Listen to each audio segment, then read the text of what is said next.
Hello guys, Navita classes में आप सभी साथियों का स्वागत है। हरियाणा स्टाफ सिलेक्शन कमीशन के द्वारा 53 पोस्ट के लिए एप्लीकेशन 6 अक्टूबर से स्टार्ट हो जाएंगे, 6 अक्टूबर 2023 से। उसमें 53 पोस्ट को इन्होंने एडवर्टाइज़ किया है। अब रोस्टर को फॉलो किया गया है और जल्दी ही हरियाणा स्टाफ सिलेक्शन कमीशन क्या है, इसका एग्ज़ाम लेने डेफिनेटली जल्दी ही इसका एग्ज़ाम लेगा। अब क्या है इसमें इम्पोर्टेंट चीज़ क्या है, जो हमने हमारी प्रीवियस वीडियो है उसमें डिस्कस किया था, सीनियर साइंटिस्ट और साइंटिफिक स्टाफ के लिए जो सिलेबस है वो चाहे वो बायोलॉजी का है, सीरोलॉजी का है, या सीन ऑफ क्राइम का है, या डॉक्यूमेंटेशन का है, उसमें जो भी टॉपिक हमने देखे हम ये टॉपिक कवर करने की कोशिश करेंगे, क्योंकि बायोकेमिस्ट्री एक इम्पॉर्टेंट एरिया है जहाँ से जो आप क्वेश्चन पेपर देखेंगे जो स्टाफ सिलेक्शन कमीशन ने लिया था, काफ़ी क्वेश्चन आए हुए थे। अब 40% जो वेटेज है वो आपके सिलेबस की है, जो आपका सिलेबस है टेक्निकल सिलेबस है 40% वेटेज है, 25% हरियाणा के जीके की है, 10% आपकी रीजनिंग की है, 10% आपकी 5% आपकी कंप्यूटर की है, और इसी तरीके से इंग्लिश और हिंदी की भी है, और आपकी 10% आपकी जो जीके है, जैसे Indian history, polity, economy, geography, ये इनकी 10% वेटेज है। तो बायोकेमिस्ट्री में जो हम टॉपिक टू टॉपिक कवर करने जा रहे हैं इस सीरीज़ में, जो भी स्टाफ सिलेक्शन कमीशन का सिलेबस है जो हमने अभी बताया और हमारी वीडियो में आप जाके देख सकते हैं, उसको कवर करेंगे। और कोशिश ये रहेगी आपके एग्ज़ाम से लगभग 1 महीना पहले आपका जो भी टेक्निकल सिलेबस है वो हम फिनिश कर दें। हमारी जितनी भी वीडियो रहेंगी वो आपकी एक्सप्लेनेशन विद MCQ कहाँ से बन सकता है, मल्टीपल चॉइस क्वेश्चन जो बनने के आसार हैं वो टॉपिक टू टॉपिक क्या होते हैं, कहाँ से आ सकता है, क्या उसका एरिया है, ठीक है, ये हम उस पर डिस्कस करेंगे। अब पहला अगर हम देखें, ये यू सत्यनारायण की बहुत फेमस बुक है, सभी बच्चे इस बुक से फैमिलियर हैं मोस्टली, जो नहीं हैं तो वो इसमें हम डेफिनेट कवर करेंगे ताकि बच्चों को पता चले कि क्या चीज़ें एग्ज़ाम में आ सकती हैं। जैसे देखिए, मेरा जो अनुमान है या आकलन है, मैंने क्या देखा है, हरियाणा स्टाफ सिलेक्शन आपको जो मल्टीपल चॉइस क्वेश्चन की फॉर्मेट में जो क्वेश्चन देता है उसमें वो जो एरिया होता है उस पर फोकस करता है कि वो क्वेश्चन इस तरीके से बनाया जाए ताकि कन्फ्यूजन ज़्यादा हो। जैसे आपका जो केमिकल कंपोजिशन है नॉर्मल मैन की, वो वेट अगर हम 65 लेते हैं तो वाटर आपका कितना परसेंट होता है, 61%, आपका प्रोटीन 17%, ठीक है, लिपिड आपका 13.8%, आपका कार्बोहाइड्रेट 1.5%, मिनरल आपका 6.1%, ठीक है। आपको ये सीक्वेंस में भी दे सकते हैं कि वाटर, उससे बाद प्रोटीन, उसके बाद आपका लिपिड WPL बन गया आपका, ठीक है, उसके बाद आपका मिनरल्स, ठीक है, MWP, आपका L और M के बाद आपका क्या आ गया, कार्बोहाइड्रेट, WPLM। ये एक आपकी कंप्लीट कॉन्स्टिट्यूएंट यूनिट जो है जो ह्यूमन बॉडी को बनाती है, वाटर है, वाटर के बाद आपका प्रोटीन है, प्रोटीन कितना 17% है, लिपिड आपका कितना है 3.8% है, फिर आपका मिनरल्स कितना है आपका 6.1 है, कार्बोहाइड्रेट आपका कितना है 1.5% है। ये एक अच्छा क्वेश्चन है, ये भी आ सकता है आपका सीक्वेंस में, ठीक है, परसेंटेज भी पूछ सकते हैं। उसके बाद इसी उसमें देखें नेक्स्ट में, अब ये है इम्पोर्टेंट चीज़, यूकैरियोटिक सेल से आपको क्वेश्चन वो पूछ सकते हैं कि यूकैरियोटिक सेल में, क्योंकि देखिए यूकैरियोटिक सेल का जो इस एग्ज़ाम के अकॉर्डिंग, चाहे वो आपका सीनियर साइंटिफिक का एग्ज़ाम है, चाहे आपका साइंटिफिक का एग्ज़ाम है, आपका लेबोरेटरी असिस्टेंट्स का है, लेबोरेटरी अटेंडेंट का है, या डार्क रूम अटेंडेंट का है, उनका सिलेबस जो है वो हम कवर कर रहे हैं। जहाँ से क्वेश्चन आ सकते हैं हम उस एरिया को डेफिनेट कवर करने की कोशिश करेंगे। अब सबसे इम्पोर्टेंट क्या है, प्रोकैरियोटिक यूकैरियोटिक में जब हम देखेंगे तो बच्चे डिफ्रेंशिएट कर लेते हैं, मेम्ब्रेन, आपकी सेल वॉल, ठीक है। इंपॉर्टेंट चीज़ यहाँ पे क्या होती है, जैसे कि आप देखिए साइज़ में, ठीक है, क्वेश्चन पूछ सकता है। स्मॉल साइज़ होता है आपका प्रोकैरियोटिक सेल का, बैक्टीरियल सेल आपको मान लें, याद रखने के लिए बच्चों को प्रोकैरियोटिक, ठीक है ना। जिसमें न्यूक्लियस नहीं होता उसको प्रोकैरियोटिक सेल बोलते हैं, जिसमें न्यूक्लियस होता है उसको यूकैरियोटिक सेल बोलते हैं। अब क्या है, स्मॉल साइज़ है प्रोकैरियोटिक का, 1 to 10 माइक्रोग्राम है, माइक्रोमीटर है, लेकिन जो यूकैरियोटिक सेल है उसका 10 to 100 माइक्रोमीटर है, ठीक है। उसके बाद यहाँ पे क्या है, जो सेल मेम्ब्रेन है, यहाँ पे सेल वॉल प्रेजेंट होती हैं। सेल वॉल तो यूकैरियोटिक सेल में भी होती है, लेकिन cell is enveloped by flexible plasma membrane, यहाँ पे डायरेक्टली फ्लेक्सिबल प्लाज्मा मेम्ब्रेन होती हैं। अलग जो डिस्टिंक्ट ऑर्गेनेली है अपना फंक्शन करने के लिए यूकैरियोटिक सेल में वो प्रेजेंट होते हैं, जैसे माइटोकॉन्ड्रिया है, न्यूक्लियस है, लाइसोसोम है, क्लोरोप्लास्ट है और आपका एंडोप्लाज्मिक रेटिकुलम है, ये सारे यूकैरियोटिक सेल में होती है। प्रोकैरियोटिक सेल में आपको ये दिखाई नहीं देंगे, एब्सेंट, ये देखिए एब्सेंट है यहाँ पे प्रोकैरियोटिक सेल में। अब न्यूक्लियस इसमें बोल रखा है, न्यूक्लियस के बारे में डिस्कशन है कि न्यूक्लियस कैसा होता है यूकैरियोटिक सेल में, प्रोकैरियोटिक में not well defined.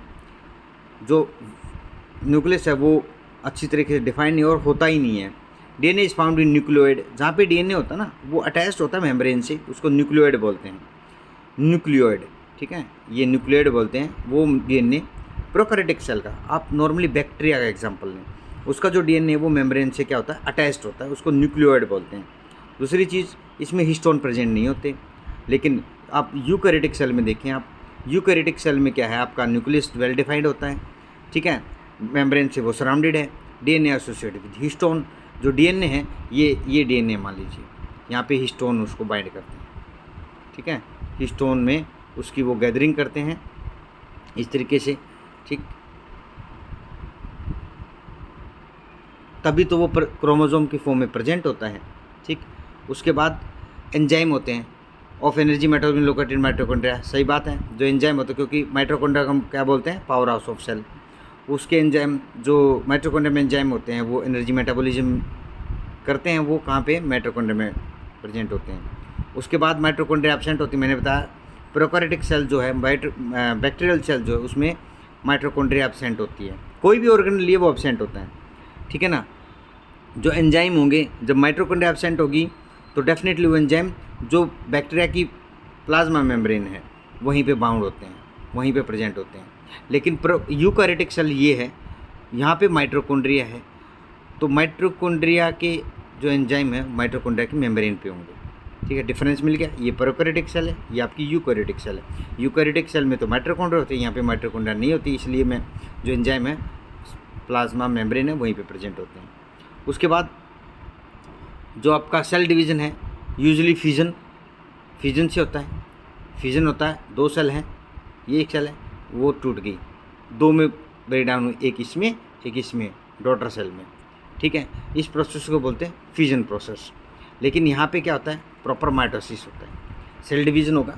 Cell division के तहत क्या होगा, जो भी सेल होगी वो सेल आपकी 2 में डिवाइड होगी, डॉटर सेल में, 2 डॉटर सेल में होगी, 1 और 2 डॉटर सेल में, ठीक है, दोनों थ्रू द सेल डिवीज़न होंगे, ठीक है।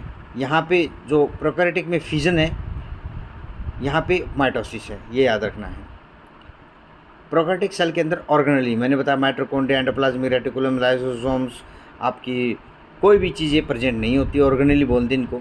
साइटोस्केलेटल भी इसका में एब्सेंट होता है। साइटोस्केलेटल जो एक्टिन फिलामेंट हैं आपके, इस टाइप के ये जो फिलामेंट होते हैं वो एब्सेंट होते हैं, लेकिन यहाँ पे प्रेजेंट होते हैं, ऑर्गेनेली भी प्रेजेंट है, आपकी माइक्रोट्यूब्यूल्स जो हैं वो भी प्रेजेंट होते हैं। ये फिलामेंट्स एंड ट्यूब्यूल्स यहाँ पे देखो प्रेजेंट है, किसमें, यूकैरियोटिक सेल में। अब इसमें इंपॉर्टेंट चीज़ क्या बनती है यहाँ पे, वो बनती है कि साइज़ याद रखें बस आप। और मोस्टली बच्चे जो बायोलॉजी के हैं उनको पता होता है प्रोकैरियोटिक और यूकैरियोटिक में डिफरेंस क्या है, सिर्फ आप साइज़ में डिफरेंस जो है उसमें ध्यान रखें, क्योंकि कई बार क्वेश्चन में हम जो ऑप्शन आते हैं उसमें कन्फ्यूज हो जाते हैं। यूकैरियोटिक सेल का जो साइज़ है 10 to 100 माइक्रोमीटर है, ये याद रखना। और जो प्रोकैरियोटिक सेल है उसका जो साइज़ है वो आपका 1 to 10 माइक्रोमीटर है, ठीक है, ये चीज़ें हमें ध्यान में रखनी है। उसके बाद मैं आपको एक डायग्राम दिखाना चाहूँगा, यहाँ पे सेल का ये डायग्राम है। अब देखिए सेल का डायग्राम क्या है, मैं आपको इस सेल के डायग्राम से ये समझाना चाहूँगा कि कैसे जो प्रोकैरियोटिक सेल है उसका डीएनए कहाँ होता है और यूकैरियोटिक का कहाँ होता है। देखिए, हमारी जो यूकैरियोटिक सेल है उसका डिफाइंड न्यूक्लियस ये है, ठीक है, ये इसका न्यूक्लियोलस है, ठीक है। हमारा न्यूक्लियस के अंदर सारा डीएनए प्रेजेंट है, यहाँ पे ये प्रेजेंट है डीएनए, ठीक, उसमें। और ये हमारी माइटोकॉन्ड्रिया है। यूकैरियोटिक सेल के बारे में बात कर रहे हैं, ठीक। यूकैरियोटिक जो सेल है वो नॉर्मली डबल मेम्ब्रेन होती है, लिपिड बाइलेयर बोलते हैं इसको, ये लिपिड बाइलेयर है, ठीक है। ये लिपिड बाइलेयर है, यहाँ पे लिपिड होते हैं इसके, ठीक। ये लिपिड, यहाँ पे इसका न्यूक्लियस है, ये दिखाया हुआ है।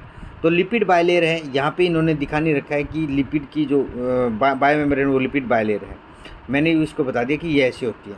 अब देखिए, इसमें ये माइटोकॉन्ड्रिया है, यहाँ पे माइटोकॉन्ड्रिया, यहाँ पे इट मीन्स एक, कई बच्चे कंफ्यूज होते हैं कि एक सेल में एक ही माइटोकॉन्ड्रिया होता है। नहीं, माइटोकॉन्ड्रिया आपकी ये मान के चले 100 and thousands ऑफ माइटोकॉन्ड्रिया होती हैं एक सेल में, ठीक है। उसके बाद ये आपका क्या है, अटैच जो है एंडोप्लाज्मिक रेटिकुलम है। एंडोप्लाज्मिक रेटिकुलम जो होता है वो न्यूक्लियस से अटैच्ड होता है। इसके दो फेस होते हैं, सिस फेस और ट्रांस फेस। जो सिस फेस होता है वो फॉर्मिक फेज होता है, जो न्यूक्लियस की मेम्ब्रेन से बाउंड होता है, और जो ट्रांस फेज होता है वो उसका अपोजिट फेस होता है सिस फेस का, ठीक है। आपके उसमें और क्या दिखाया गया है, आपके राइबोसोम है, ये राइबोसोम प्रेजेंट है हमारी यूकैरियोटिक सेल में, ठीक है। उसके बाद वैक्यूल्स प्रेजेंट होते हैं सेल का स्ट्रक्चर मेंटेन करने के लिए, ठीक है। उसके बाद ये न्यूक्लियस में बता ही चुका था, ये प्रोक्सीसोम्स हैं, साइटोस्केलेटल ये प्रेजेंट है। ये सारी चीज़ें यूकैरियोटिक सेल में प्रेजेंट होती हैं। यूकैरियोटिक सेल जो है बड़े साइज़ की होती है, ज़्यादा ऑर्गेनेल प्रेजेंट है तो डेफिनेटली बड़ा साइज़ होगा। वैक्यूल्स हैं, वो आपका न्यूक्लियस है, न्यूक्लियोलस है, एंडोप्लाज्मिक रेटिकुलम है, गोल्गी बॉडीज़ हैं, ये सारी चीज़ें आपकी यूकैरियोटिक सेल में होती हैं। जब यूकैरियोटिक सेल में जब ये सारी चीज़ें होंगी तो डेफिनेटली क्या होगा, वो बड़ा साइज़ होगा और अपना फंक्शन वो खुद करेगा। लेकिन प्रोकैरियोटिक सेल के बारे में बात करें हम, ये प्रोकैरियोटिक सेल है आपकी, यहाँ पे प्रोकैरियोटिक सेल है, ठीक है। ये प्रोकैरियोटिक सेल क्या है, उसमें जो भी उसका डीएनए है वो इस मेम्ब्रेन से अटैच होता है। यहाँ पे जो मेम्ब्रेन है, प्लाज्मा मेम्ब्रेन है, इट मीन्स यहाँ पे इसका जो डीएनए है वो न्यूक्लियस में प्रेजेंट नहीं होता, वो बायो मेम्ब्रेन से अटैच्ड होता है। और इसी पोर्शन को जहाँ पे वो बायो मेम्ब्रेन से अटैच होता है उसको बोलते हैं न्यूक्लियोइड, न्यूक्लियोइड, ठीक है, ये याद रखना, न्यूक्लियोइड बोलते हैं। यहाँ पे ऑर्गेनेल भी नहीं होते जैसे हमारी यूकैरियोटिक सेल में होती हैं, ऑर्गेनेल नहीं है, साइटोस्केलेटन नहीं है, वैक्यूल्स नहीं है। तो आपको ये चीज़ें देखनी है कि जो प्रोकैरियोटिक सेल है उसका न्यूक्लियस जो फंक्शन करता है। आप देखिए, हमारी यूकैरियोटिक सेल में रेप्लिकेशन होगा न्यूक्लियस में, ठीक है, लेकिन ट्रांसक्रिप्शन भी न्यूक्लियस में होगा। वो ट्रांसक्रिप्ट कहाँ आएगा, साइटोसोल में आएगा। साइटोसोल में आके वो क्या करेगा, ट्रांसलेशन करेगा, ठीक है ना, ध्यान रखना। क्या बताया मैंने, रेप्लिकेशन भी न्यूक्लियस में होगा, ट्रांसक्रिप्शन भी न्यूक्लियस में होगा। जो ट्रांसक्रिप्ट बन गया वो बाहर आएगा थ्रू ट्रांसपोर्टर, इसमें साइटोसोल में। ये साइटोसोल में उसका क्या होगा, ट्रांसलेशन, जिसको हम प्रोटीन का सिंथेसिस बोलते हैं। समझ में आया? तो तीनों प्रोसेस अलग हैं इसमें यूकैरियोटिक सेल में, एक टाइम पे रेप्लिकेशन, फिर उसका ट्रांसक्रिप्शन, ट्रांसलेशन, ठीक है। तीनों प्रोसेस अलग हैं और तीनों का टाइमिंग भी अलग होता है। लेकिन प्रोकैरियोटिक सेल में क्या है, ये आपका न्यूक्लियोइड है, मेम्ब्रेन से अटैच्ड है। एक ही टाइम पे आपका रेप्लिकेशन हो रहा है, रेप्लिकेशन होते होते आपका ट्रांसक्रिप्शन हो गया, ट्रांसक्रिप्शन चल ही रहा है, तुरंत उसके ट्रांसलेशन स्टार्ट हो गया।